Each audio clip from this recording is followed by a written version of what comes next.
Qualidade na mente, ideia, munição. Palavras voam rápidas, choque na audição. Falar de tudo, da treta solução. Microfone vira arma, é pura explosão. Dualidade de ideias, quebra na moral. Discussão infinita, flow transcendental. Toca no que importa, do casual ao crucial. Podcast na mente, impacto colossal. Papo que flui, correnteza sem barragem. Da arte ao universo sem nenhuma margem. Polêmica no tom, verdade na mensagem. Cada verso um espelho, reflexo da viagem. Dualidade de ideias, quebra na moral. Discussão infinita, flow transcendental. Toca no que importa, do casual ao crucial. Podcast na mente, impacto colossal. Papo que flui, correnteza sem barragem. Da arte ao universo sem nenhuma margem. Polêmica no tom, verdade na mensagem. Cada verso um espelho, reflexo da viagem. Papo que flui, correnteza sem barragem. Da arte ao universo sem nenhuma margem. Polêmica no tom, verdade na mensagem. Cada verso um espelho, reflexo da viagem. Pensamento é livre, não tem algema. Mente aberta, aqui não há dilema. Cada episódio, nova cena, novo esquema. Dualidade de ideias, a gente sempre teima. Quebra de conceito, ideia destruidora. Construção de divisão, papo provocadora. Da música ao espaço, mente exploradora. Podcast é a guerra e a palavra é vencedora.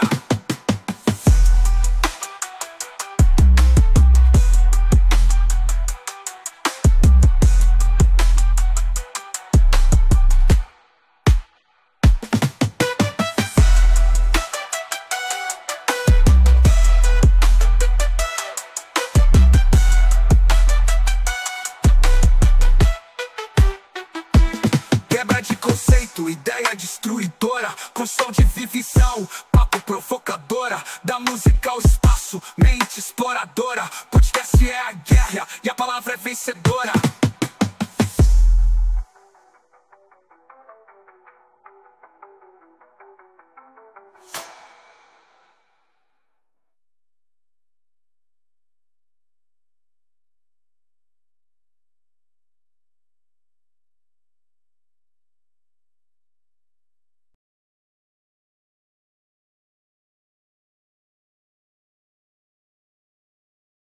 Olá pessoal, seja bem-vindo a mais um podcast Dualidade de Ideias. O meu nome é Edgar.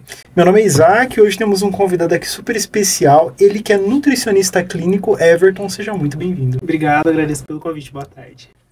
Everton, o que te motivou a deixar o RH e migrar para a nutrição?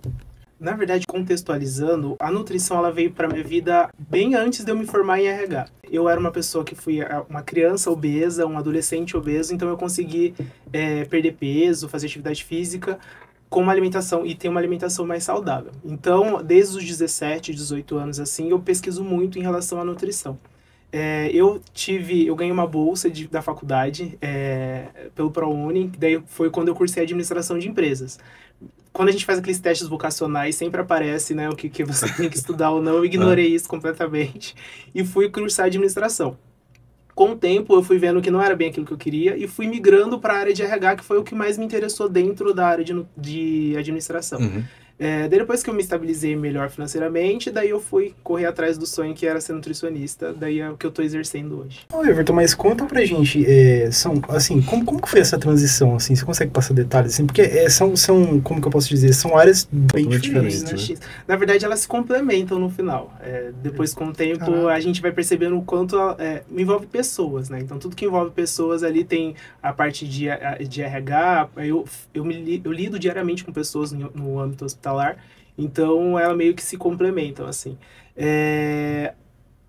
Sair da sua zona de conforto para você ter uma nova experiência é bem complicado. Então eu estava há um tempo já como analista de RH de uma empresa, então eu já tinha uma estrutura lá, já conhecia todos os processos, e eu resolvi fazer o curso de nutrição. Então essa transição, ela não foi uma transição fácil, porque eu tive que sair de um momento que eu estava bem na minha carreira como analista de RH e tive que mudar para a área de nutrição. Pensei em desistir várias vezes, principalmente na época da pandemia, porque eu pensava que bem na época da pandemia foi meu último ano da faculdade, que foram os estágios. Então eu tinha que conciliar um emprego de 8 horas, fazer estágio e ir para a faculdade. Caraca, que loucura. Tudo isso no meio de uma pandemia. Então esse foi o momento mais complicado assim para mim. Mas aos poucos a melhor coisa que eu fiz em relação assim que eu me formei em 2021, assim que eu me formei eu já fui atender. Pensei em nada, aluguei sala, já fui começar atendimento e fazendo paralelo ao trabalho de recursos humanos. Com o tempo eu fui fazendo a pós-graduação em nutrição clínica, eu sou pós-graduado em nutrição clínica, atendendo e trabalhando com RH ainda.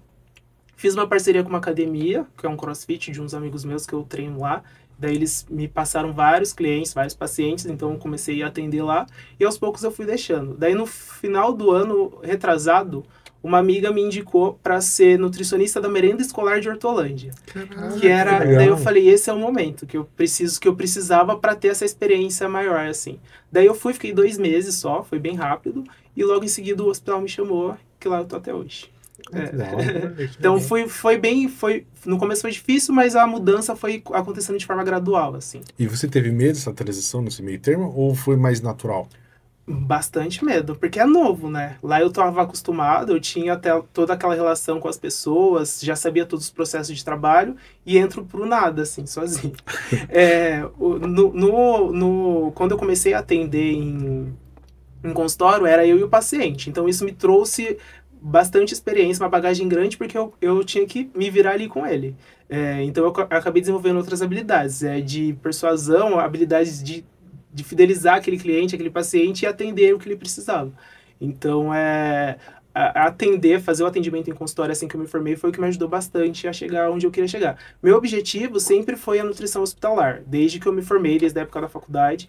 Então, eu fui pegando as oportunidades que a vida foi me dando e consegui chegar onde eu queria. Ô, Everton, e assim, tem algumas coisas da profissão antiga que era o RH que você pegou aquilo e falou, poxa, isso daqui eu posso usar na nutrição que vai dar muito certo. Eu dou palestras também, né? Eu faço CIPAT em algumas empresas e eu fazia integração de colaboradores. Então, eu já estava acostumado a ter essa oratória de falar com o público, de falar com grandes pessoas. Então, isso é uma coisa que eu uso muito até hoje. Caramba. E o contato com pessoas, né? Querendo ou não, eu trabalho na cozinha de um hospital, tem mais ou menos 35 colaboradores. Então, você tem que administrar aquela galera ali. E eu já estava acostumado a fazer isso quando eu era recursos humanos, né? Então, eu trago bastante coisa do que eu fazia antes para o que eu faço agora ainda. Como que é o dia a dia do seu trabalho? E qual o maior desafio na nutrição hospitalar? É um dia a dia bem dinâmico, não existe um dia igual ao outro. A todo tempo a gente é um paciente que tem uma gravidade diferente do outro, é uma família que está ali precisando de uma atenção maior, porque o seu ente está doente, está precisando de um cuidado maior, é um paciente que está paliativo, é um paciente que que foi se internar apenas para fazer uma plástica, por exemplo. Então são várias situações que a gente encontra ao longo do dia. Então a gente precisa saber administrar tudo isso, né? Saber atender aquele paciente e para que ele tenha um desfecho clínico melhor. A nossa maior dificuldade hoje, sendo nutricionista, eu acho que a dificuldade de todos os outros nutricionistas hospitalares também, é fazer com que o paciente coma. Desde que o paciente ele é admitido no hospital, ele já passa por alguns processos que atrapalham ele na hora de comer. Então, por exemplo, ele está com tratamento de drogas, de remédios. Então, ele já tem a perca do apetite aí, já diminui um pouco. Então, o paciente está com dor. Também é uma barreira que já atrapalha ele a comer. Então, a gente precisa criar estratégias para que esse paciente tenha um desfecho clínico legal através da alimentação. É claro que o uso de drogas, de remédios para a recuperação de um paciente é importantíssimo, só que a alimentação também, né? Então, os dois andam lado a lado ali. Por exemplo, um paciente queimado, que tem uma necessidade calórica maior, uma necessidade que precisa de um aporte proteico maior, a gente precisa, só que ele está com dor, às vezes ele tem uma queimação tão grande que ele está com o trato digestivo comprometido. Então, a gente precisa estabelecer metas para aquele paciente, para que ele consiga comer e ter um desfecho clínico legal. E o problema de tudo isso, porque ali no hospital ele está tendo todas as refeições certinho, né? A gente precisa criar estratégias para que esse paciente, depois da alta, continue tendo o mesmo rendimento. E muitas vezes é um paciente que é uma dieta enteral, por exemplo, quando o paciente sai de alta só com uma dieta enteral, que é a dieta por sonda, é uma dieta cara. Então, muitas vezes o paciente não tem essa condição. Então, acaba muitas vezes retornando pro hospital pro tratamento de novo. Tem algum caso, assim, no hospital, algum caso clínico, assim, que mais te marcou? Teve um que, na verdade, nem era nenhum paciente que estava sob minha responsabilidade, era um paciente da pediatria. Ele era um paciente que ele entrou com uma doença respiratória, se não me engano, e com o tempo ele foi caindo, né? Ele ficou, acho que 3 ou 4 dias internado, foi para UTI, entubou, e ele faleceu. Então, e é muito difícil é óbvio que todos os pacientes nós tratamos da melhor maneira, porque é um paciente, independente da idade. Só que quando você vê uma criança, que foi recente, isso tem um mês e meio, você vê uma criança falecendo, é bem difícil. Por exemplo, lá o perfil do hospital que eu trabalho são pacientes mais velhos. Então, uma paciente que já estão em tratamentos paliativos, que já estão há bastante tempo, já tiveram uma longa história. Então, você vê uma criança de um ano e meio, assim, falecendo, e você não poder fazer nada, é bem triste. É complicado, né? É. E você sente que hoje as pessoas estão mais conscientes com a alimentação ou não? Em partes, assim. Eu percebo bastante isso quando eu dou palestras. Tipo, tem uma parte da palestra que a gente fala bastante sobre alimentos embutidos, alimentos ultraprocessados. E aí, quando a gente passa alguns slides, por exemplo, de macarrão instantâneo, de refrigerante, as pessoas se assustam. Porque elas acham que aquilo é tranquilo. Vou comer só um miojinho ali. Nossa, ele tá sempre pra mim na palestra. Daí as pessoas ficam um pouco receosas. Daí que a gente percebe que ainda não talvez elas saibam algumas coisas, mas ainda precisam de bastante orientação. Caraca, essa serve pra mim, né? Eu como miojo, como essas coisas. Tá? Como se fosse tranquilo, né? Só um miojinho, não fazer mal. Exatamente. Então agora você falou de palestras. Explica pra gente, conta pra gente como que é essas palestras, traz detalhes aí pra gente. A primeira palestra que eu dei foi num cinema, assim que eu me formei. Eu tinha um amigo que trabalhava num cinema. Daí eles estavam com um projeto de bem-estar para os colaboradores. Daí ele falou, você vai vir um educador físico, um nutricionista, daí a gente queria que você viesse. Daí eu fui. Fiquei muito vergonha, porque, tipo, a primeira vez você palestrando num cinema, a galera toda sentada lá, você na frente e o seu slide passando.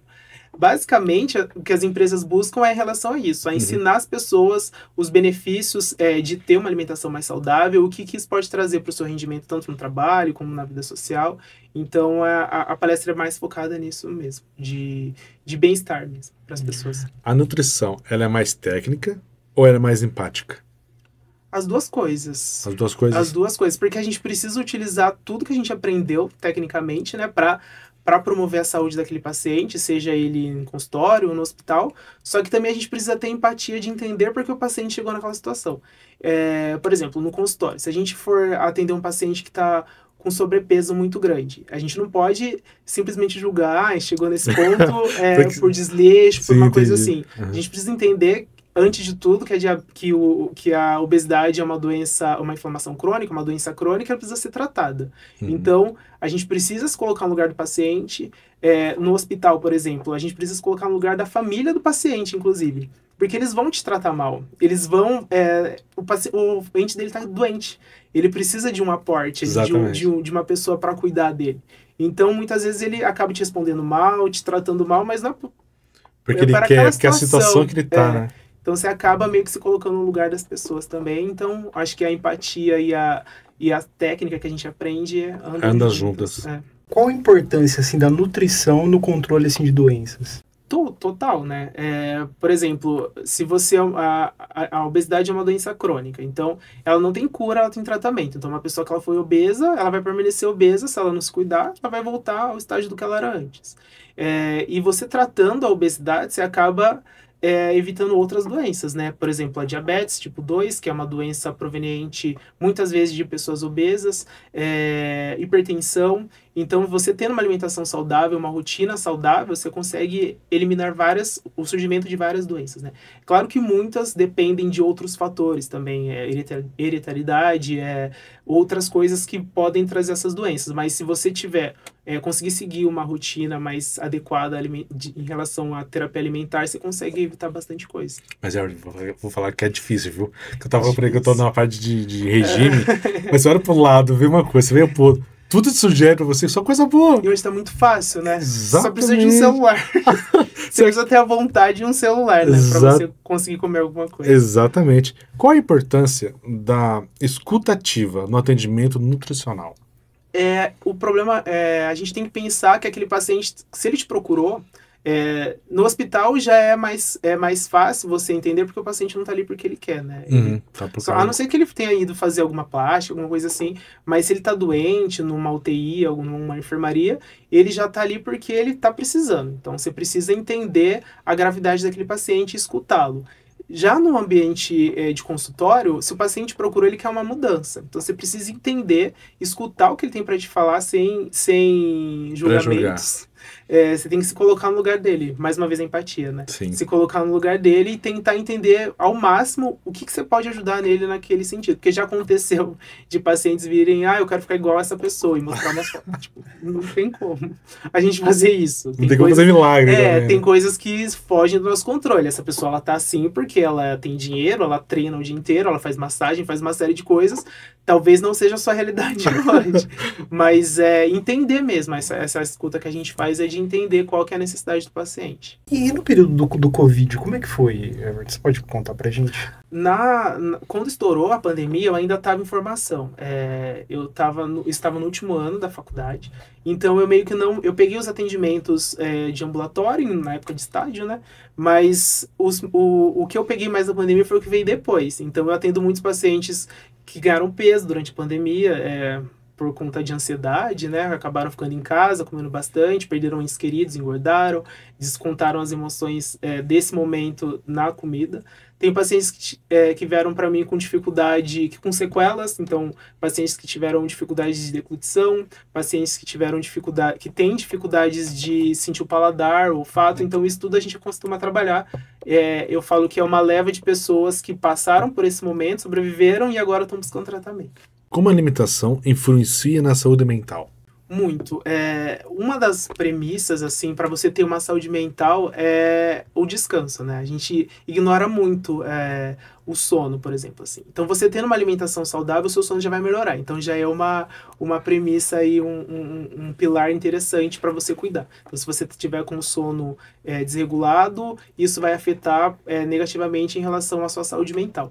E uma alimentação saudável, além de trazer benefícios para a saúde, ela vai melhorar a sua estética, que não precisa ser o seu ponto de partida, tem que ser algo que vem depois. Então, se você se alimentar bem, se você conseguir ter uma alimentação variada, que traga nutrientes para você conseguir ter o funcionamento do seu organismo corretamente, e isso vai melhorar completamente a sua saúde mental, porque muitas pessoas acabam ficando deprimidas também porque engordaram, porque perderam peso. Então, se você tiver o sono, o descanso e uma alimentação saudável, isso já começa a melhorar bastante no seu rendimento, na sua saúde mental. Mas existe algum cardápio que pode prevenir do tipo doenças, alguma coisa assim? Existem ingredientes que a gente pode colocar na alimentação para trazer mais nutrientes. Por exemplo, se você está com anemia, só para contextualizar, se você está com uma anemia deficiente de ferro, se você comer uma carne vermelha e logo em seguida ingerir um alimento rico em vitamina C, vai ajudar na absorção. Então não existe um alimento vai ajudar na absorção de vitamina de ferro do alimento. Então não existe um alimento que vai fazer um milagre. Existe uma junção de fatores, de ingredientes, de preparações que vão te ajudar em alguma coisa. Ô Everton, se alimentar de maneira saudável custa caro? Depende. Hoje em dia, depois que a internet começou a lançar muita coisa, a gente vê umas bobagens que eu olho e falo assim, aquele super coffee. Não sei se vocês já ouviram falar. É um super... se eu fosse ter um patrocínio... Você já queimou agora. Já é. É um super café que eles falam que é acrescido de um monte de ingredientes que... tudo bem, não vai fazer mal pra você. Ele custa um absurdo de caro, tipo uma lata, R$300. Caraca. É uma coisa muito cara. E as pessoas tomam de pré-treino essas coisas. Se você tem um dinheiro pra investir naquilo, não vai te fazer mal. Mas é algo que não precisa, não é aquilo que vai te trazer resultado. Então, se você tiver o básico ali, é claro que precisa ter uma variação de alimentos, porque se a gente precisa de todos os nutrientes para sobreviver. não pode ter uma coisa rotineira, todos os dias comer arroz, feijão e frango. Você precisa ter uma variação. Mas você consegue encontrar várias preparações, vários alimentos de um preço acessível que não precisa extrapolar tudo isso, assim. Eu digo, por exemplo, que muitas pessoas tomam esses super cafés, tomam um monte de whey, um monte de pré-treino, mas, na minha opinião, o melhor suplemento que existe é a creatina, que dura bastante, você consome pouco, que são 5 gramas por dia, mais ou menos, e você consegue ter um rendimento legal. É um suplemento que ele vai te trazer um rendimento físico muito bom, vai melhorar seu desempenho, vai ajudar no ganho de massa magra, e não tem muita limitação de uso, né? Não tem restrição. A gente costuma dizer, se o paciente já teve algum problema renal, assim, procurar se hidratar mais em relação ao consumo, mas são poucos casos que trazem algum prejuízo. Então é um suplemento que ele pode ser utilizado sem nenhum problema, assim. Não existem evidências de que a creatina faz mal. A creatina é certificada pela Anvisa, porque existem amidos de milho sendo vendidos por aí. Caraca. Queria estar no Brasil, tem de tudo. Né? Tem esse detalhe. O açúcar realmente é perigo? Cuidar com essa resposta. Se você vai falar traumatizar, vai né? traumatizar, pelo amor de Deus. Mas é perigoso o açúcar mesmo? Depende. Por exemplo, se a gente pensar na pirâmide alimentar, a pirâmide alimentar é uma referência utilizada por uma grande população. Então, tem a pirâmide com todos os grupos de alimentos. Então, lá a base é carboidratos, que são a nossa principal fonte de energia. Daí tem as carnes, os laticínios, ovos. E no final dela, sobra um espaço para o doce, que é uma porção pequena, mas se você seguir corretamente uma alimentação regrada, você tem um espaço para o doce. Tudo que for para o açúcar, né? Tudo que for em excesso vai te fazer mal. Se você procurar um nutricionista que consiga encaixar no seu plano alimentar de acordo com as suas necessidades, você vai conseguir comer um açúcar todos os dias. Eu tenho pacientes, por exemplo, que comem de pré-treino 2 de leite, todos os dias. Nossa, todos os dias. Que da hora. Onde que é? Eu vou lá no seu consultório. Gostei do seu cardápio agora. Então você consegue fazer essa adaptação para cada paciente. Tudo que é em excesso, até água em excesso faz mal. Né? Nossa, agora eu vi uma coisa aqui na minha cabeça, uma curiosidade. Eu sei que a gente não pode viver sem sal, né? A gente tem que consumir no mínimo uma quantidade de sal para sobreviver. E açúcar, eu posso eliminar da minha vida pro resto da vida? Assim? Pode. Só que você vai ficar muito limitado, né? Porque a gente tem a percepção, algumas pessoas, de que o açúcar é só aquele ali o açúcar refinado, né? Mas, por exemplo, o carboidrato, às vezes, ele pode transformar em açúcar no organismo. Então, você consegue fazer tirar o açúcar, só que não precisa. Se você não trabalha com o seu corpo, não precisa ter aquele corpo completamente escultural, eu acho que um prazer de vez em quando é interessante, né? Faz parte, né? Docinho, socializar, comida social é de socialização, né? Ninguém fica feliz numa mesa de bar comendo uma alface, por exemplo. Não combina. Não combina. Você precisa ter esses momentos de socialização. O que é pior em excesso? É a gordura ou o açúcar? Não existe, é tudo uma dosagem. Tudo dosagem. Você precisa, nós temos os 3 macronutrientes, né? São carboidratos, proteínas e gorduras. A gente precisa dos 3. Todas as refeições, o ideal seria que tivessem os 3 juntos. Então, se você conseguir dosar os 3, não tem o que faz melhor ou o que faz pior. Precisa estar dosado. Tudo. O Everton é aquela pessoa que talvez está assistindo o podcast agora e fala assim, poxa, eu faço dieta e não emagreço. E aí? E o final de semana? Não, é verdade. Essa falou. É a primeira coisa que eu pergunto. Como que tá o final de semana? Porque a pessoa acha que... como tá a hidratação, que também é uma coisa muito importante para quem tá no processo de perda de peso, para eliminação de toxinas, para manter o corpo hidratado e para o controle de apetite. Então, se você tiver uma hidratação... Então, são essas coisas que eu pergunto. Como tá o final de semana? Porque faz direitinho a dieta, vai pra academia todos os dias, treina em jejum, daí chega no final de semana, chuta o balde. O nosso corpo não sabe o que é final de semana, né? Ele não entende. É claro que podem ter momentos para você comer. Escolhe um dia da semana, faz uma refeição livre, não um dia do lixo, né? Que as pessoas falam. Mas a gente precisa saber dosar as quantidades também no final de semana. Mas podem ter outros fatores também que podem estar impedindo essa pessoa do emagrecimento. Pode ter algum fator hormonal, que a pessoa precisa investigar, não só a comida em excesso. Então tem outras coisas que precisam ser investigadas também. Perfeito. Quais são os alimentos falsamente saudáveis mais comuns? Tem aquelas bolachas integrais que elas... eu não vou falar a marca. Não fala mais. Mas o final é FIT, que aquilo lá é uma enganação danada, que custa mais caro, mas em relação a qualidade nutricional é a mesma que um pacote de biscoito normal. Caraca, aquelas doces de amendoim que está escrito diet, assim, que ele é feito com aveia, com um monte de coisa. Também não... Existem várias coisas no mercado, eles até meio que colocam... os fabricantes, eles costumam colocar, tipo, tudo verde, né, na embalagem para chamar atenção, colocam umas plantas, assim, mas aquilo lá, se você vê o rótulo do alimento, a gente costuma dizer que é muito importante olhar o rótulo do alimento e os primeiros ingredientes é o que tem mais em excesso. Então você vai lá, pão integral. Primeiro ingrediente, farinha de trigo. Não é integral. O primeiro ingrediente é o que mais tem no alimento, no produto. Então, precisa ler o rótulo para entender se é integral ou não. Daí tem aquele monte de outros ingredientes que você nunca ouviu falar. É ácido ascórbico, acidulante, um monte de coisa. Aquilo não é nada saudável. Eles só vendem para você que é saudável, mas não é. E hoje, interessante, você vai no mercado. Antigamente não tinha, mas hoje você vai no mercado... Existe agora um corredor que é só saudável. E tá escrito em cima, saudável. Exatamente. Muita coisa ali não é. Que não é. Everton, e a Coca Zero? A Coca-Cola Zero? O que eu costumo dizer, por exemplo, se você tiver num processo de emagrecimento e você precisa tomar alguma coisa todos os dias, a gente precisa estudar o caso do paciente. Uma Coca Zero, ela não vai ter calorias, de fato. E um copo de suco de laranja, ele vai ser calórico, porém ele vai fornecer mais nutrientes para a pessoa. Coca Zero, ele vai estar tomando um líquido sem calorias, mas que não vai trazer nenhum benefício. Porém, não tem calorias. Já um suco de laranja, para uma pessoa que tem emagrecimento, por exemplo, fazer um suco, ela vai precisar de 7, 8 laranjas. É muito calórico. Então, se a pessoa tem a necessidade de tomar, a gente avalia. Eu prefiro que você toma, nesse momento, só Coca Zero e deixe o suco de laranja de lado e chupa uma laranja, por exemplo. Caraca. Então a gente consegue dosar dessa forma, sabe? Porque é um alimento não calórico, porém um alimento processado, não deixa de ser. Só que se você olhar uma pessoa que está buscando a perda de peso, assim, tomar um suco de frutas vai ser mais calórico para ele. Mas não vai trazer nenhum benefício nutricional, né? Sim.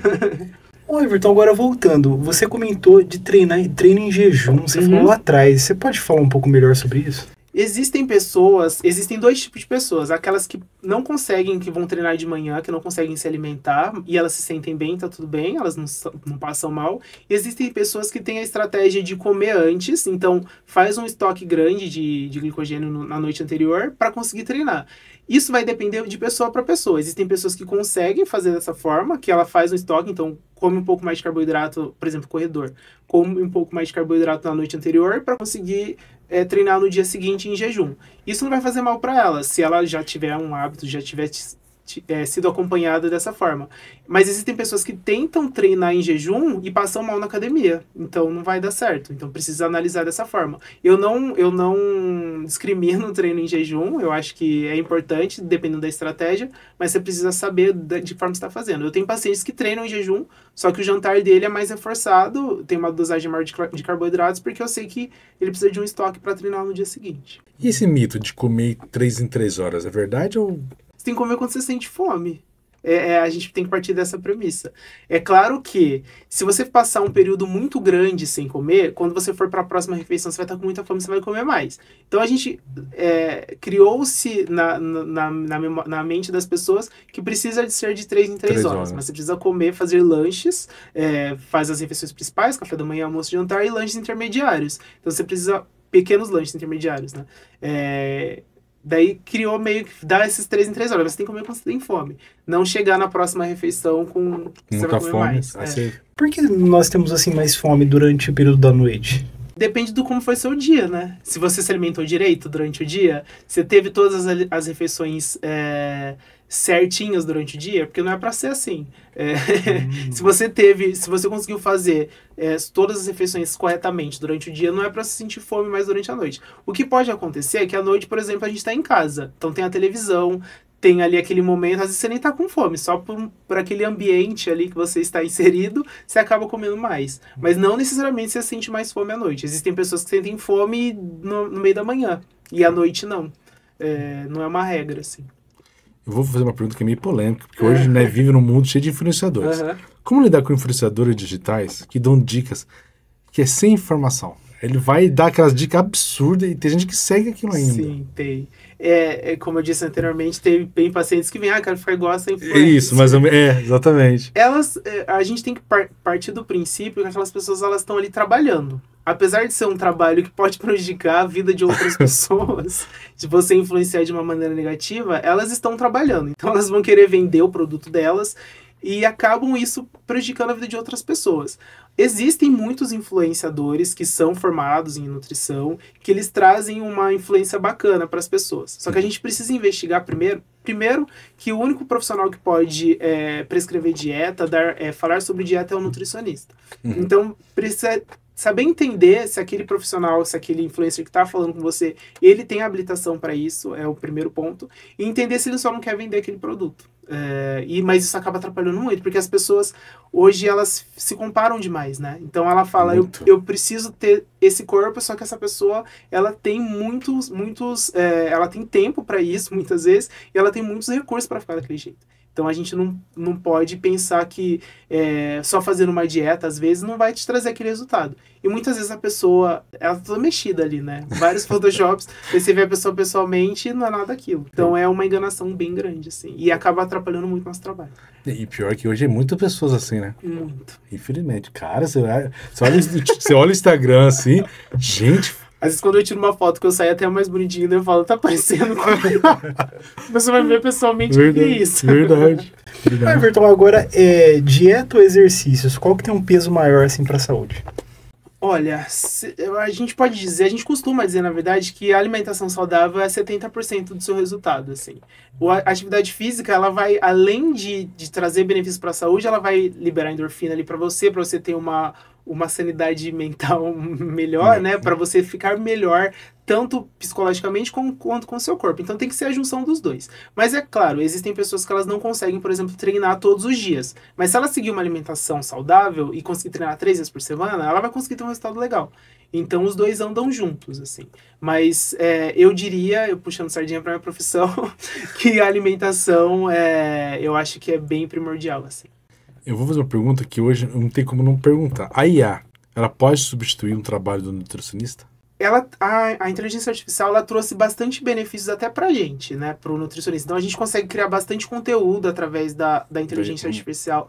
Então esse é um ponto positivo para nós. Já pro paciente, nada vai substituir o seu tete-a-tete ali, que a inteligência artificial, eu acho que ela não é inteligente o suficiente para entender a necessidade de cada pessoa. Ela tem ali algo programado, mas por um todo, né? Então eu acho que as pessoas precisam ter um pouco de receio na hora de utilizar esse tipo de recurso, porque não é a mesma coisa.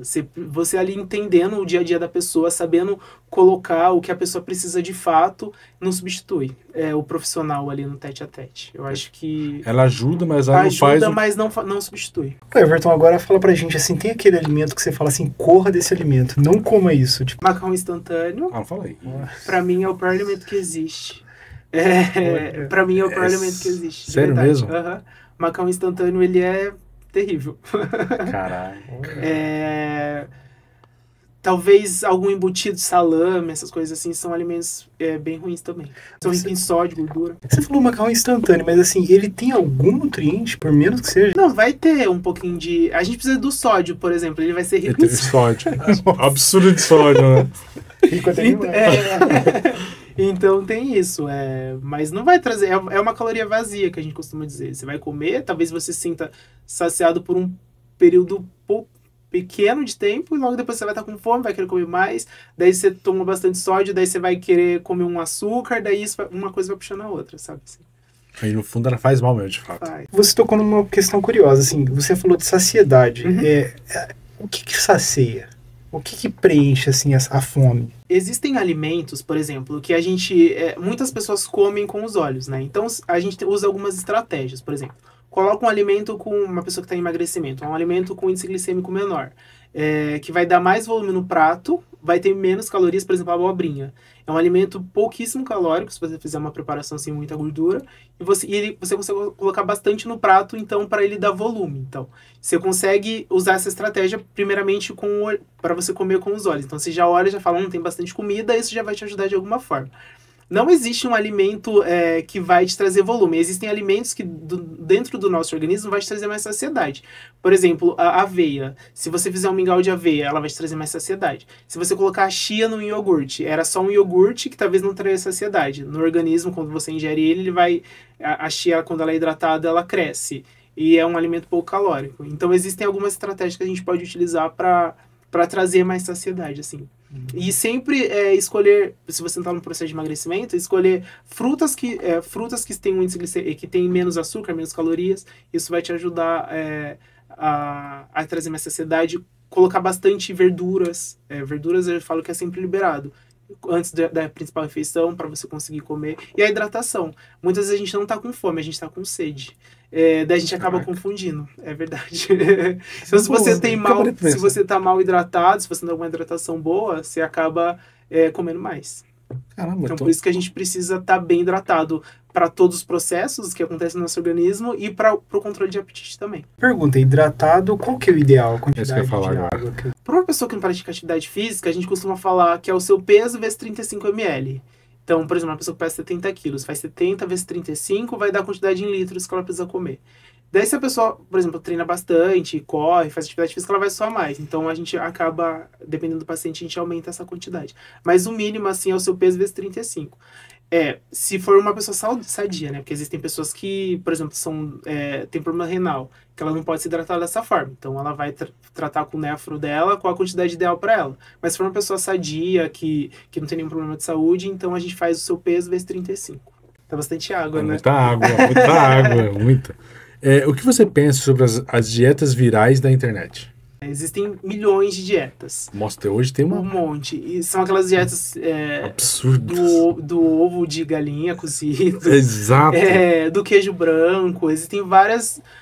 mas o que acontece? Toda vez que você restringe muito um grupo alimentar, quando você volta a comer, você come em excesso. Por isso que tem aquele efeito rebote. A pessoa ela conseguiu emagrecer fazendo aquela dieta da moda, só que ela se restringiu demais durante muito tempo. Quando ela volta a comer, ela vai comer mais. Ela vai comer mais. E mais em alimentos que não são bons. Bons que eu digo nutricionalmente falando.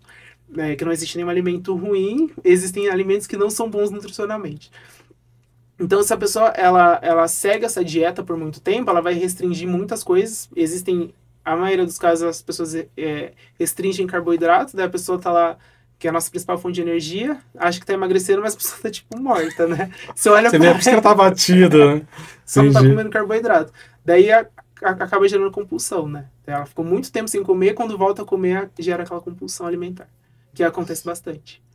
Caraca. Por isso que precisa procurar um profissional para saber adequar o que você precisa de fato para perder peso, para ganhar de massa muscular, para ganhar peso. Então, precisa ter esse acompanhamento, assim. Ô, Everton, tem um alimento que você recomenda? Você fala, esse daí você tem que comer, você tem que comer isso. Água, que é o essencial.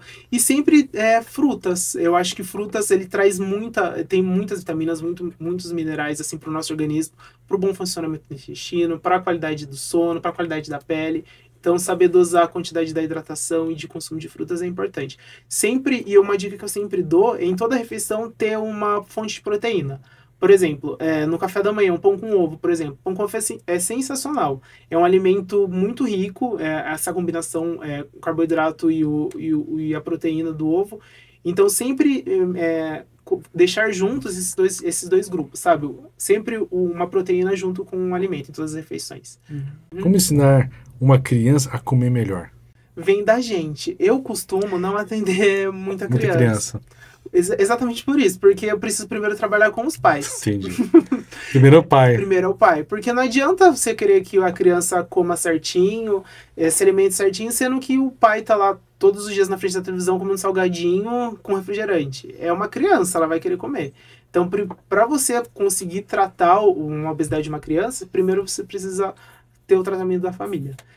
A gente fala que é um ambiente que proporciona que a pessoa tenha ganho de peso ou reganho de peso, é um ambiente que vai estar contaminado com esse tipo de alimento. Então, não adianta querer que a criança não coma e você coma. Então, você precisa você precisa saber. É claro que desde pequeno, se você incentivar a criança a comer, ela vai com o tempo, vai se adaptando. Mas é importante que os pais também tenham essa consciência em relação à alimentação deles, para depois pensar na alimentação da criança. Ô, Everton, e o jejum intermitente? O que você tem a dizer? Polêmico. Ele gosta de polêmica, tá?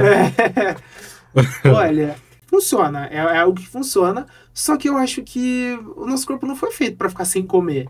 Eu sou dessa premissa. A gente precisa comer desde que seja de acordo com o que a gente precisa de fato. Existem estratégias que são importantes para fazer jejum. Por exemplo, atletas em preparação, eles ficam bastante tempo sem comer. Mas num público geral, assim, se você tiver um acompanhamento também, para fazer o jejum você precisa ter um acompanhamento, eu não julgo, mas eu não recomendo. Eu acho que a gente precisa saber dosar tudo em relação à nossa alimentação, porque a gente precisa, nosso corpo é uma máquina, ele precisa de combustível, o nosso combustível é alimento. Você pode fazer alguns períodos, sei lá, você vai precisa emagrecer, ter uma perca de peso rápida, vai fazer um jejum para fazer, mas não é algo que você consegue manter a longo prazo, né? Se você ficar muito tempo sem comer, e depois se você fizer um jejum errado, você volta a comer, o seu corpo vai estocar aquilo em forma de gordura. O nosso corpo é inteligente, ele vai falar assim, ficou muito tempo sem se alimentar, quando vai comer ele vai estocar aquilo, para ele ter energia numa próxima eventualidade dessa. Existe um horário ideal para almoçar? Ou para se alimentar? Eu deixo para os meus pacientes no final dos planos alimentares que o importante é que ele faça todas as alimentações independente do horário. O importante é que ele faça todas, de acordo com o que eu prescrevi para o objetivo dele. Então, vai depender muito da rotina da pessoa, né? A gente procurando, quando o paciente nos procura, a gente procura saber, inclusive, quais os horários das refeições dele, para tentar encaixar de acordo com as necessidades dele ali do dia a dia. Mas é importante que você, como eu disse anteriormente, não fique muito tempo sem se alimentar. Para quando você chegar na próxima alimentação, você não tenha muita fome como a mais do que o programa. Tem semanas que eu vou almoçar 1h30, 2 da tarde, ou tem vezes que eu vou almoçar 11 horas. Eu percebi que depois de um ano pra cá, eu engordei um pouco a mais por esse motivo. Tem a ver por eu comer fora de hora e não ter uma regra? Tem a ver com o que você tá comendo. Porque, por exemplo, se você pode comer às 11 ou meio-dia, ou 1h da tarde, mas vai depender do que você costuma comer, geralmente, quando você tá nessa loucura. Uma bela de uma marmita. Porque o que eu falo sempre para os meus pacientes é se programar. Se você sabe que você vai ficar o dia todo fora, se programar anteriormente. Por isso que a gente fala, sempre compra uma balança. A balança é muito importante para pesar o alimento, porque às vezes você está comendo mais ou menos. Então a balança ela vai te dar um norte ali mais legal. E levar a marmita. Para você saber, se você sabe que você vai ficar o dia todo fora, se programar anteriormente para você comer saudável, legal. Assim. Tá, perfeito. Então isso não tem nada a ver com o dia de não. O que vai contar é a quantidade de, por exemplo, se você tá ganhando peso, o que vai fazer você ganhar peso? Você consumir mais e gastar menos. Então, se você estiver consumindo mais calorias e gastando menos calorias, é isso que vai fazer você ganhar peso, não o horário. Seu corpo não sabe o horário que é. Esse balanço. Se você estiver comendo mais e gastando menos, você vai engordar. Mas tem algumas refeições, assim, então, que são essenciais. Por exemplo, o café da manhã é essencial. Você pode comentar com a gente, para você, as principais, assim? Olha, a gente fala que o ideal seria que as pessoas fizessem pelo menos umas 5 refeições por dia. Então, o café da manhã, o lanche da manhã, o almoço, o lanche da tarde e o jantar. O café da manhã, o almoço e o jantar são as refeições maiores. Então, é onde a gente vai ter um aporte maior de calorias, um aporte maior de proteínas, carboidratos. E esses lanches devem ser lanches menores, que eles... Como que a gente pode dizer?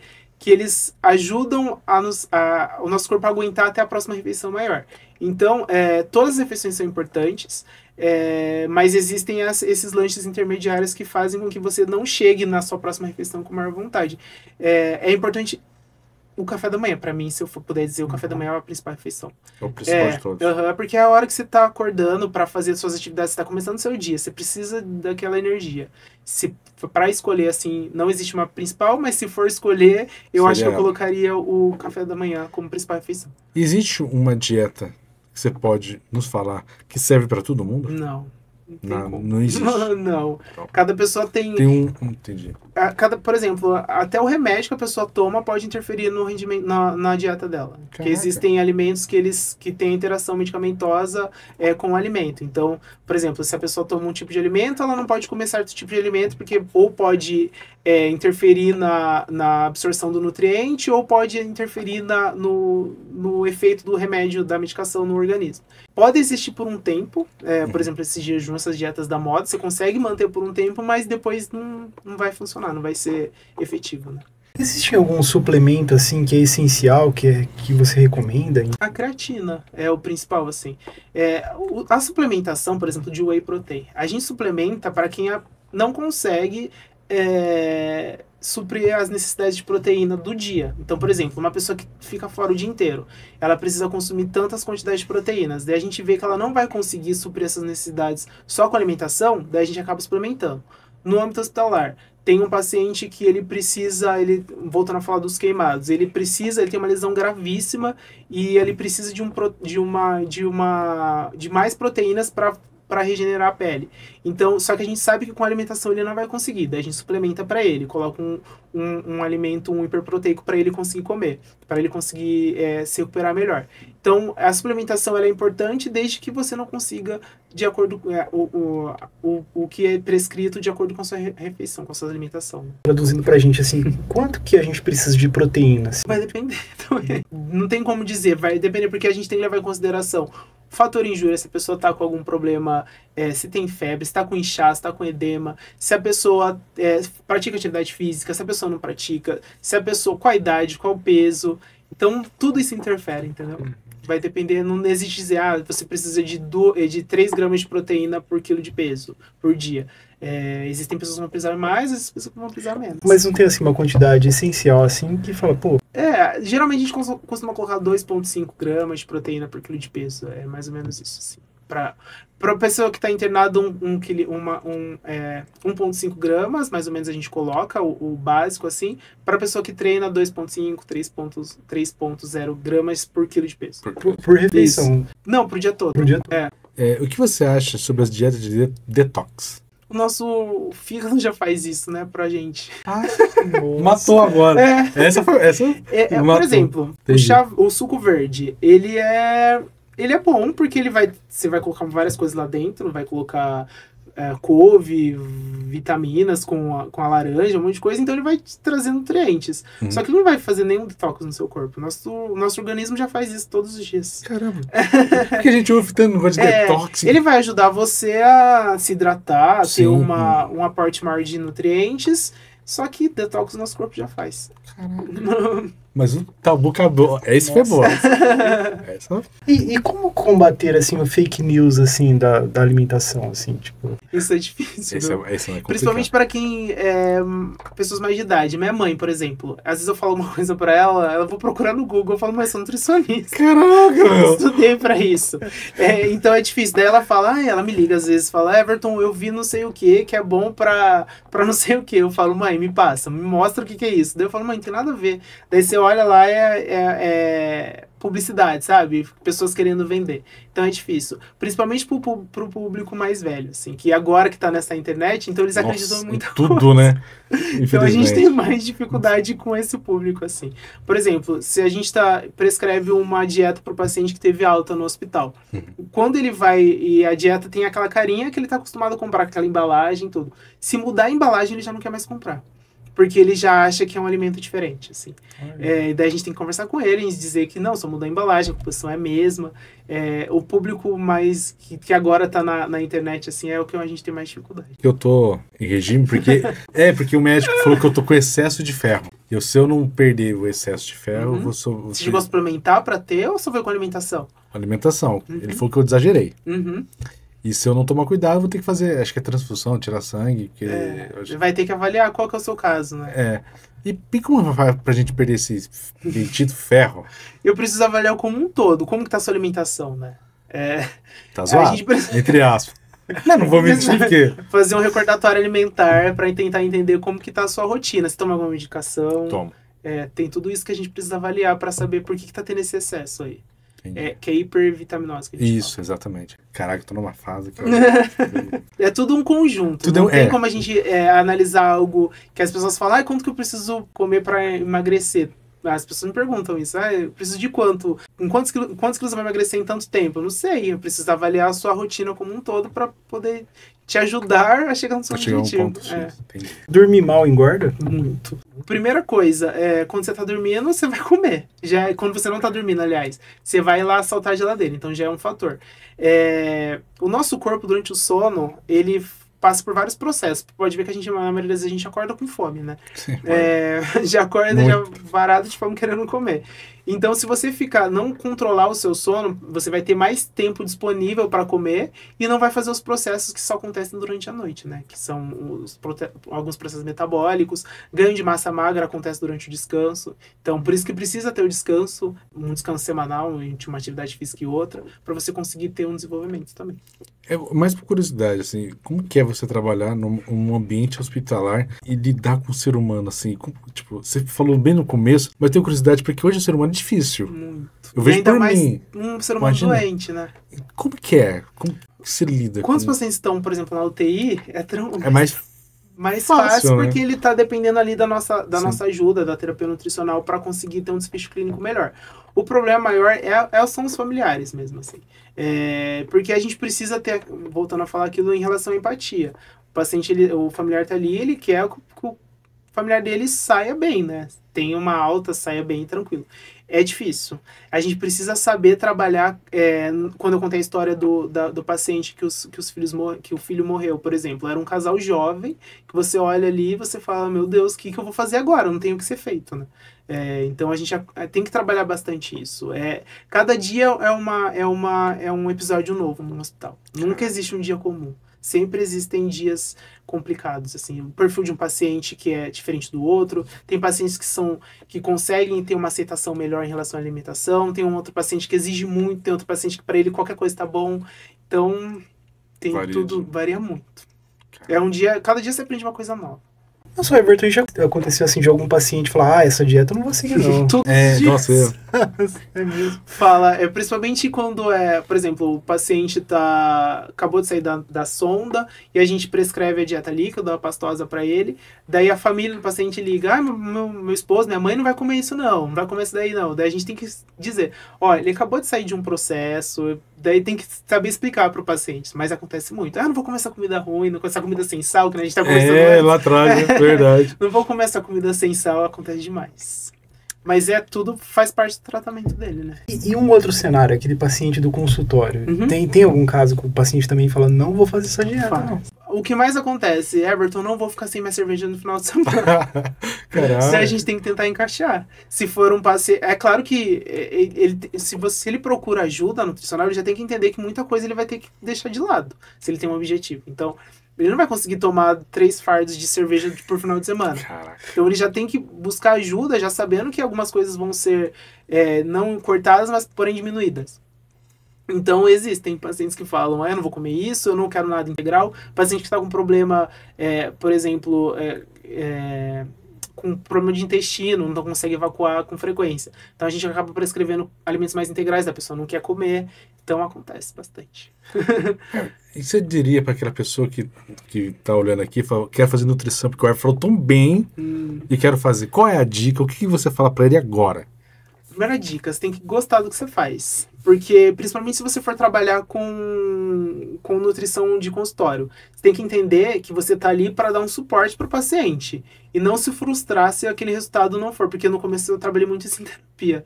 Que eu me dedicava para fazer uma dieta legal para o paciente, um plano alimentar bacana, e não tinha resultado. Daí eu me frustrava com aquilo. Eu falava, nossa, eu sou um profissional péssimo.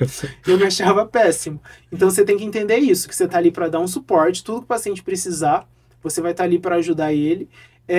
Só que não vai depender só de você. Vai depender muito mais dele do que de você. Então, o primeiro ponto, se você pensa em fazer nutrição, é pensar nisso, assim, que existem várias vertentes que vão dar um resultado positivo ou negativo para aquele paciente.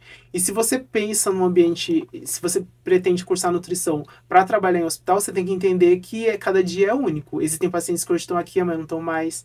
Existem famílias que sofrem muito, então você tem que ter essa empatia, se colocar no lugar das pessoas. Se você não tiver essa vocação, não tiver essa paciência para trabalhar em hospital, não vai. Porque daí acaba acontecendo daquilo, por exemplo, que a gente vê em SUS, né? Eu trabalho em hospital particular, então para mim é mais tranquilo. Mas que, por exemplo, a gente vê no SUS, aqueles profissionais que acabam... Claro que a gente tem que ver tudo que está acontecendo atrás antes também, né? Mas que acabam maltratando, a gente vê que não tem preparo nenhum. Então você precisa se preparar para estar nesse ambiente. Tanto que quando eu entrei nesse hospital foram as primeiras coisas que eles me perguntaram. Como você se sente nesse ambiente de pessoas com ventilação mecânica, de pessoas morrendo? Você precisa ter um preparo bem legal. Mas tem que ter... Deixa eu fazer uma pergunta boba, me perdoa. Mas tem que ter uma mente muito boa também, né? Tem. Porque você acaba... trata dela também? Bastante. Eu faço terapia, tomo remédio pra ansiedade. Caraca! Tem que ser, né? E atividade física, né? Que ajuda a se muito. relaxar. É o momento do dia, assim, que você relaxa, assim. Ô, Everton, e assim, o que é mais difícil, assim, para um paciente seguir na dieta? Assim, qual que é o maior desafio dele conseguir colocar aquilo em prática? Muitas pessoas relatam que, por exemplo, a correria do dia a dia. Falar, Everton, não consigo, às vezes eu não consigo parar para tomar água, por exemplo. Existem pessoas que não conseguem. A gente consegue deixar uma garrafinha ali na nossa mesa, mas existem pessoas que não conseguem. Eu acho que o que mais prejudica as pessoas em seguir um plano alimentar é a falta de programação. Para você seguir uma dieta, se você vai ficar o dia todo fora, precisa se programar no dia anterior. Então, se a pessoa não consegue se programar, isso vai atrapalhar bastante. E a rotina, né, do dia a dia, assim. Às vezes, principalmente quem é mãe, trabalha, tem que buscar filho. A maioria das minhas pacientes são mulheres. Então, eu vejo muito isso em consultório. Que elas precisam buscar filho na escola, precisam cuidar de casa, precisam ir para academia e ainda ter uma alimentação saudável. Então, a alimentação sempre acaba ficando por último plano. Olha, a conversa muito boa, a hora passou muito rápido, né? Everton, muito obrigado por estar aqui aceitado esse convite. Muito obrigado, eu que agradeço, foi muito legal. Queria presentear o Everton aqui com o nosso patrocinador, Pão de Mel Campinas. Everton. Legal, obrigado. E se você quer fazer alguma encomenda, olha, o link vai estar aqui em algum lugar, ou aqui embaixo, aqui em cima, é só clicar e fazer o seu pedido, tá bom? Galera, aproveitando, o link da descrição vai estar a página dele do Instagram, as nossas, compartilhe, dá aquele joinha. Galera, até a próxima.